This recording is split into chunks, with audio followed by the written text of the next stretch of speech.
नागपूरमधून एक मोठी बातमी समोर आली आहे। नागपूरच्या कन्हान पुलावर रविवारी 16 जूनला भीषण अपघात झाला। कन्हान पुलावर ट्रॅव्हल बस आणि ऑटोची समोरासमोर धडक झाली। या अपघातात 2 लष्करी जवानांचा मृत्यू झाला असून 7 जण जखमी झाले आहेत। त्यापैकी 3 जवानांची प्रकृती गंभीर आहे। रविवारी हे सर्व सैनिक कामठी छावणी येथील आर्मीच्या गार्ड रेजिमेंट ट्रेनिंग सेंटरमध्ये रिफ्रेश ट्रेनिंगसाठी आले होते। रविवार सुट्टीचा दिवस असल्याने सैनिक बाजारात खरेदीसाठी गेले होते। 2 ऑटोमधून एकूण 15 सैनिक बाजारात गेले होते। त्यापैकी एका ऑटोमध्ये 8 तर दुसऱ्या ऑटोमध्ये 7 सैनिक होते। एक ऑटो कन्हान पुलावरून जात असताना हा अपघात झाला। घटनेची माहिती मिळताच जुनी कामठी पोलिसांनी तत्काळ घटनास्थळ गाठून चालकाला ताब्यात घेतले।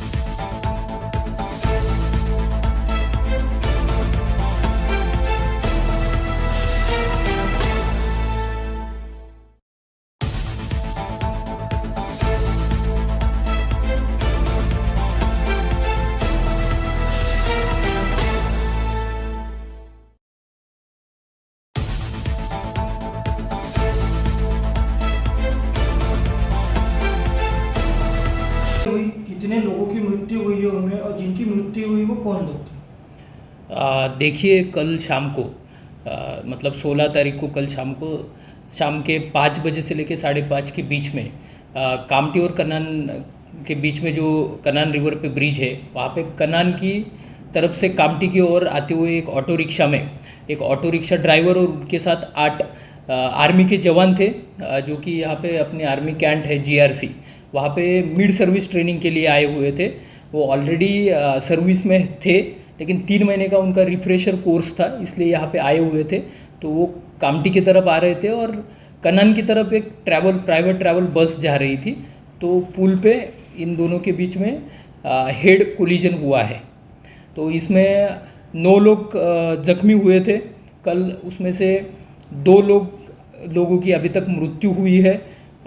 एक जवान जो थे वो ब्रॉड डेड करके उनको घोषित किया गया मेयो हॉस्पिटल में, और दूसरे एक जवान थे, उनके ट्रीटमेंट के दौरान GMC में मृत्यु हुई है। बाकी और 3 जो जवान है वो क्रिटिकल है, उसमें से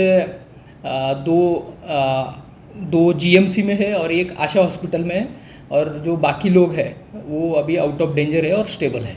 सर, जो जवान थे वो अग्निवीर के जवान थे क्या, और इनकी तैनाती कहाँ पर थी, कहाँ जा रहे थे क्या? नहीं, ये अग्निवीर के जवान नहीं थे, ताकि ये लोग 5 साल पहले बड़ा भर्ती हुए हैं। ये ड्राइवर्स थे, अलग अलग यूनिट्स में तैनात थे ऑल ओवर इंडिया। यहाँ पे अपने GRC सेंटर में उनका एक रिफ्रेशर कोर्स था, इसलिए वो फ्रॉम ऑल ओवर इंडिया यहाँ पे 3 महीने के कोर्स के लिए आए हुए थे। और कल संडे होने के कारण वो आउट पास लेके वो बाहर मार्केट में शॉपिंग के लिए गए हुए थे। सर, सभी के सभी ऑटो में अभी इतने सारे लोग एक साथ जा रहे थे, किस तरीके के ऑटो के ऊपर में भी कुछ कार्रवाई की जाएगी क्या? जो ट्रेवल्स थी वो अपोजिट दिशा से आ गई थी, मतलब रॉन्ग साइड थी क्या? किस तरीके से पूरा एक्सीडेंट हुआ, क्या पता चला? देखिए, अभी तो मतलब जो ब्रिज है वो कंजेस्टेड रूट है, वहाँ पे सिंगल लेन है, लेफ्ट और राइट दोनों के लिए एक ही लेन है।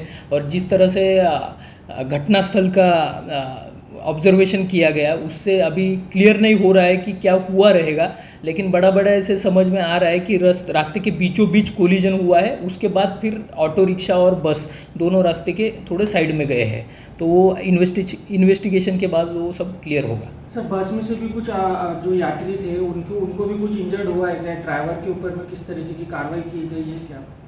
नहीं, अभी तक तो मतलब ट्रैवल बस में जो कोई लोग थे या ड्राइवर थे, उनको बिल्कुल भी कुछ इंजरीज नहीं है। ड्राइवर कल ही अपने कस्टडी में था। कल रात को हमने इसमें ऑफेंस भी रजिस्टर किया है 304A IPC के तहत। Thank you.